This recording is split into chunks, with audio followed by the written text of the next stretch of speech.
Dito sa probinsya ng Antique ay mayroong dating simbahan sa tabing dagat at marami nagsasabi na noon raw ay doon sila nagsisimba. Ngunit sa di malamang kadahilanan ay bigla itong nagsara. At marami nagsasabi na ito raw pinamamahayan na ng masasamang elemento. Pinuntahan ko ito at nasa aking pag-intro ay may bigla agad akong di may paliwanag na karanasan. So yun mga lods, nandito tayo sa lumang simbahan dito sa Magaba, Pandan, Antique. At kung napapansin nyo man, napaglumaan na ito ng panahon. Dahil sa sobrang tagal na nito, maraming sabi-sabi dito na nakakatakot daw. At kung titignan nyo naman, mga bato ay bitak-bitak na. At yung mga salamin ay sira-sira na. At may mga sabi-sabi nga dito na marami na nagpaparamdam kasi tira na ito ng maraming elemento. At so ngayon, susubukan natin ngayon, totoo ba yung mga sabi-sabi nila. Papasok tayo dyan mamayang gabi.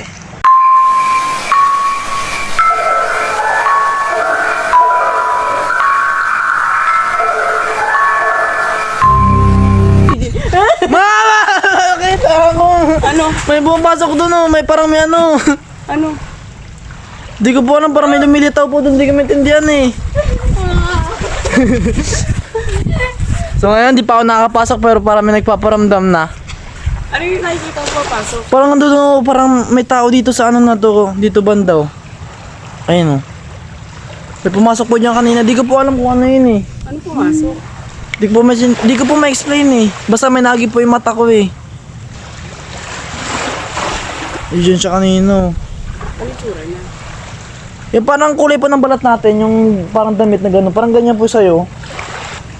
Pero kahit gano'n mga lods, tutuloy pa rin natin yung explore natin dito. So ito, kinakabahan ako kanina eh. Parang may nakita, di ko ma-explain kung ano yun eh. Noong una maliit, napansin ko na agad yun. Pero sinabi ko agad kay mama. Tapos nun, maya bigla siyang ano, parang sumilip ulit siya pero malaki na. Lokan, di pa tayo nakakapasok pero may nagpaparamdam na. Pero kahit ganun, di tayo atras. Papasokin pa natin ito mamaya. Mamaya natin babalikan yan.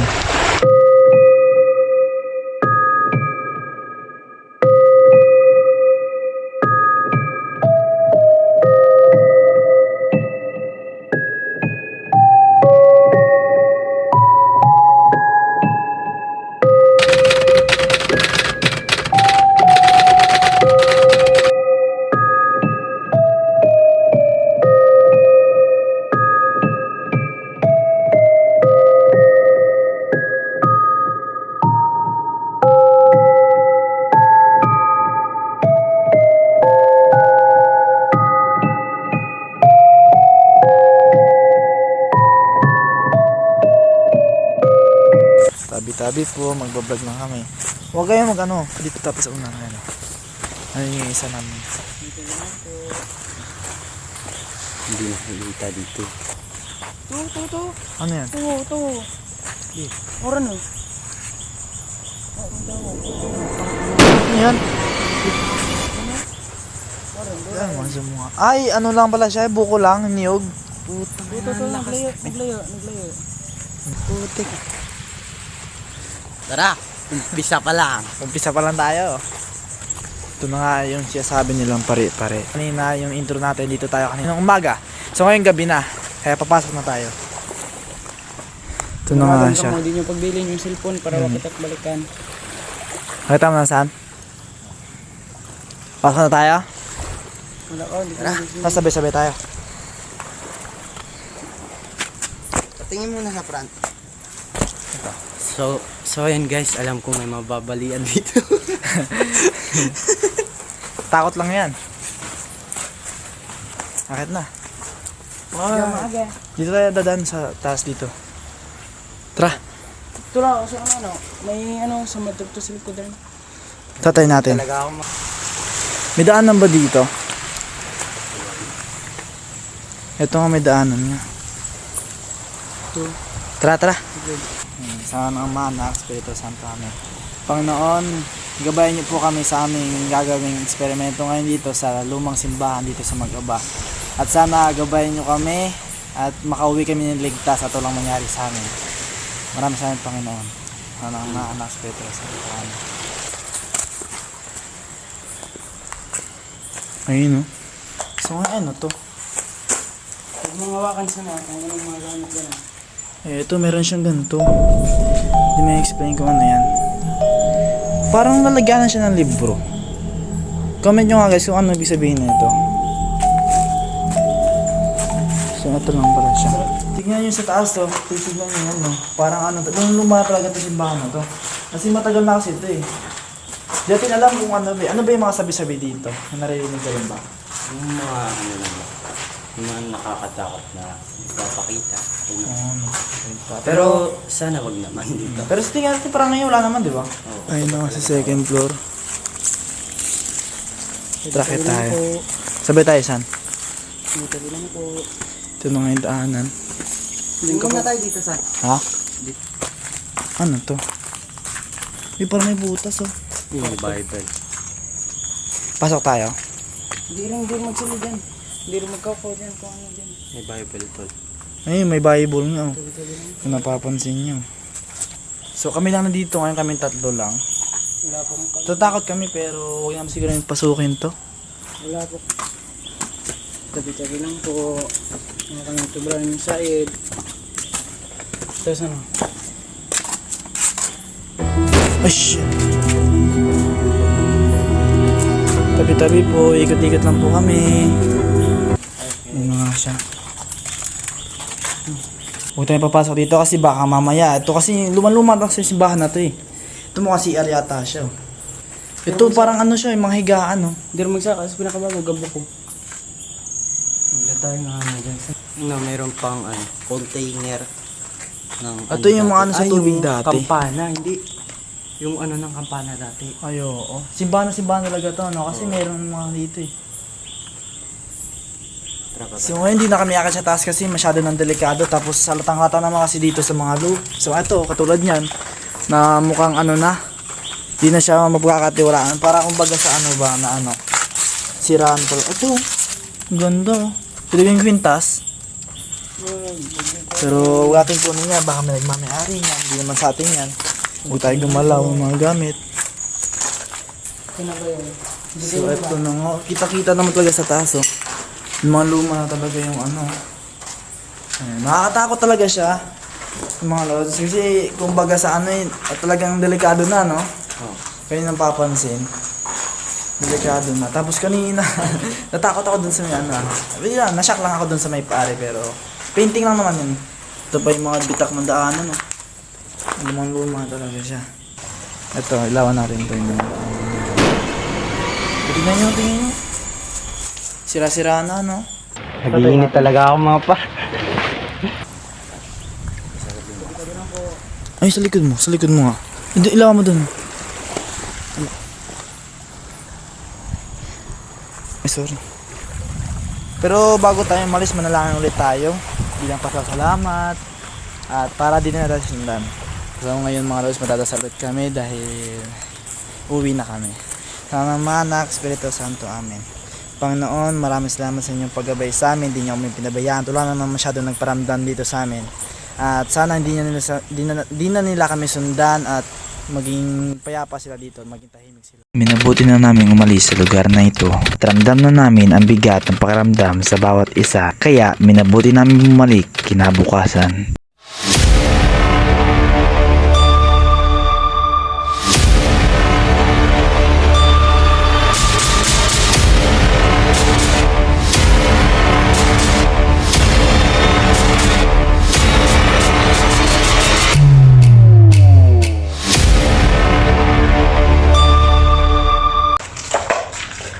Tsaka ito. Baka siya lalagyan ng libro. Ito nga pa yung daanan. Ito era na to, dito sila nagmimisa. At may napagsabi na rin ng pare na nagmimisa dito, nagkasakit. Pumunta siya ng Negros at doon siya nagpagaling. Subalit, doon siya binawian ng buhay. Kaya siguro ito simbahan na to ay napabayaan na at hindi na ito ginagamit ulit. Kung makikita nyo naman itong mga dingding, sira-sira na. Tsaka ito, yung pader. Yan sa taas nyo, pati yung mga PVC. Pati yung mga dito sa taas, yung second floor nila. Tingnan nyo naman sa baba, mukhang delikado na. Okay pa sana siya, latang simbahan talaga. Napakaganda talaga siguro nito noong unang panahon. Tsaka maraming ding nasasabi na maraming nagmimisa dito kasi simbahan talaga siya. Disclaimer lang guys, itong simbahan na to ay hindi to simbahang malalaki, kundi itong simbahan na to is yung simbahan ng barangay. Para siyang church, mini church lang siya. So ngayon pupunta sa taas ngayon. Siguro to yung ano to, yung tubig kasi may ano siya oh. Ayun oh. Tubig, kampana. Kampana yan. Ayo, siguro kampana nga. Diyan sila nagpapatunog ng kampana sa taas. Ayun oh. Ito na nga yung taas nila sa second floor. Pati yung mga salamin sira-sira na, pati yung mga pintuan. Ito yung hagdan nila. Malaki talaga siya. Tingnan nyo ito, gumuho na sa sobrang tagal na ng panahon. Tsaka itong pinto is wasak na. Meron pang Bible. Napakadami pang gamit, tsaka dami pang krus. Papasukin natin to.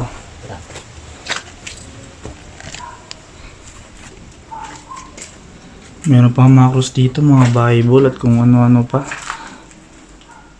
May mga larawan pa dito, mga litrato. Ayun, may paniki sa taas. May paniki siya guys. Ayun. Saan pumunta yun? Nahulog. Ito yung larawan. Siguro ito yung dati yung pare nagmimisa dito. Ayan siya. Tapos meron pang mga krus at meron pang naiwang mga damit. At bag. Tapos dito sa baba. Meron ding papag at mga hanger at kung marami pang iba't mga unan. Baka dito siguro nakatira yung ano dati. Dito siya nag-i-stay. So itong bintahan na niya, sira-sira na rin. At meron nga siyang CR dito.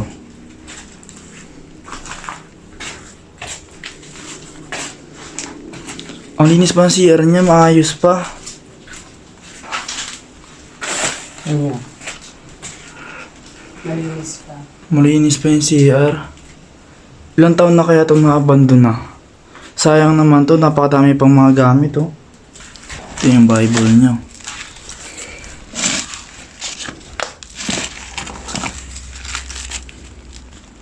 The light of church must be formed. Ito nga yung kanya house, maayos pa oh. Tingnan mo. 2004 pa. Ano? Simula pa yung 2004. Ibig sabihin, 2004, nandito pa. So matagal na nga talaga siya dito. Mga 2004, gumaano pa to. Yung mga 2004 is inisimbahan pa to siguro. Last niya na siguro yung 2004. Sayang yung pare no, di niya nanano. Kasi nagkasakit siya, dun siya sa Negros nagpagaling. Nung subalit, dun siya binamihan ng buhay. Oo. Hindi na Sayang siya lang umabot. din. Hindi siya nang umabot ng ano. Kaya wala na namamahala dito.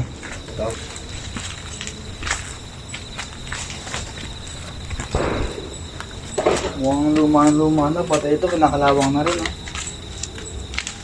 Ano to? Mukha siyang litrato, hindi mo lang. Litrato, Kasi nabura na. Nabura na. Naulan na, nabasa eh. Ito siya ngayon guys, sa loob niya. Nakakakot. Meron siyang pare. Ah, so, yung pare ka niya dun sa may baba, siya yun. Kasi kamukha niya eh. Litrato pala niya yan. Siya pala yung nagmimisa dito. Pasupuan niya. Pasukin natin. Tingnan natin. Alamin natin kung ano nasa loob. Ayun nga. Kasi meron pang certificate dun sa loob. Ayoko na pumasok masyado kasi baka mamaya. Delikado na. Ayun o. May certificate. Tapos meron pang Nazareno. Parang ito yung opisina niya. Oo nga eh. Mukhang delikado na kasi dito. So meron pa siyang upuan. Rico. Ayun nga siya. Ano? Napakarami pang gamit dito sa loob. May armor. Tsaka meron pang ano to. Certificate din. Ito na nga yung kanyang pintuan. Kaso nga lang sira-sira na rin. Lilipat tayo sa kabilang kwarto. Tara saan? Ano kaya to? Siguro wishing well.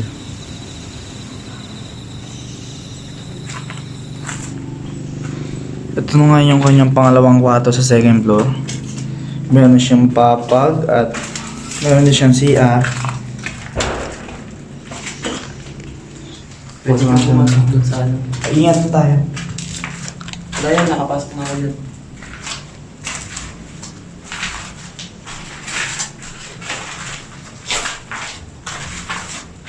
Wow! Ang ganda! Ang paganda niya. Akalaan niyo yun. Inibando na lang itong simbahan ito ng sobrang ganda. Tsaka itong building na to, itong simbahan na to, mukha na siyang matutumbay. Kasi nakatagilid na yung ano niya eh. Yung kanyang pader. Nakamuha na delikado na pag sumilip ka dito, kahal mo mahulog ka talaga eh. Tsaka mukhang matanda na talaga itong bato na to. Siguro siya sipakan dito, maano na to, yung hawasan na to eh. Ito nga kanilang pangatlong kwarto. Kada kwarto meron silang mga papag at meron din silang mga CR. Ayun siya. Yung iba is mukhang maayos pa talaga. Yung iba rin siya sira na di na mapapakinubangan. Ito na rin siya. Oh. Yung mga karton, yung mga pintuan. At marami pang iba. Ito yung mga papag. Siguro ito yung mga higaan ng mga nasisilbi dito sa simbahan na to dati. At ano to? Parang ito yung sa ulo ni Papa Jesus. Tama ba? Ito ba yun? Yung sa baba niya, ang ganda. Meron siyang rosary dun. Ito yung CR niya. Ayun, dami to ko sa taas. Ayun. Ito may mga litrato po. Oh. Meron siyang dalawang bata at saka manika. Look.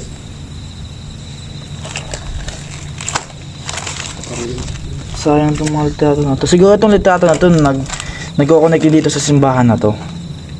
Kasi meron siyang dagat oh. Malabo na talaga yung ano niya.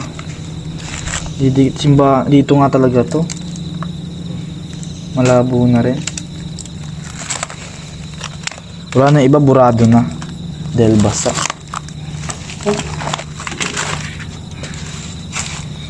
Ito, isang pamilya. Tapos tayo sa taas.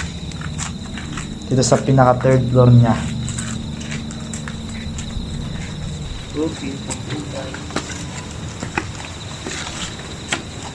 Wow, ang ganda. Tignan nyo naman. Wala na rin siya ng mga bubong. Sige mo natin bubong to dati. Natangay na siguro yan ng bagyo. Ito tinubuo na rin siya. So katagal na nito. Hindi na gagamit o di na inabandona na.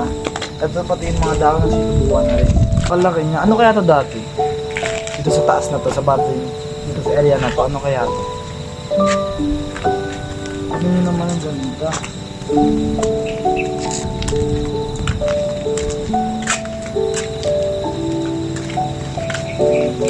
Makasayang talaga ng simbahan na to. Kasi napakaganda niya. Titignan nyo naman. Malapit sa dagat. Napakaganda ng view. Kaso nga na itong simbahan to ay pinabayaan na. Nakakalungkot man isipin pero nandahil na rin siguro sa namatay nilang nagmimisa dito na pare is nalungkot din sila kaya di na napalangahan to. So ngayon, uwi na tayo ngayon kasi bawal tayo. Natapos na rin itong mission natin na makapag-ikot dito sa pare-pare sa lumang simbahan dito sa Mag-aba. At kung napapansin naman natin, wala naman masyado nagparamdam or ano man. So yan, tahimik dito sa lugar na to. Napakaganda. Bawal na tayo dito magpaabot ng dilim. Bawal tayo mabot sa kagat ng dilim, delikado na. Kasi pala isipan eh, kung paano ba talaga tubig. Kasi meron siyang ano, may hose. Ayun oh. Comment na lang kayo guys kung alam nyo to. Nakakalungkot isipin na ang dating pinaghuhugutan ng lakas ng mga tao ngayon ay kinakatakutan na. Umaasa pa rin akong muli na mabubuhay ang simbahang ito at magiging bukas muli sa bawat pamilyang may paniniwala sa Panginoon.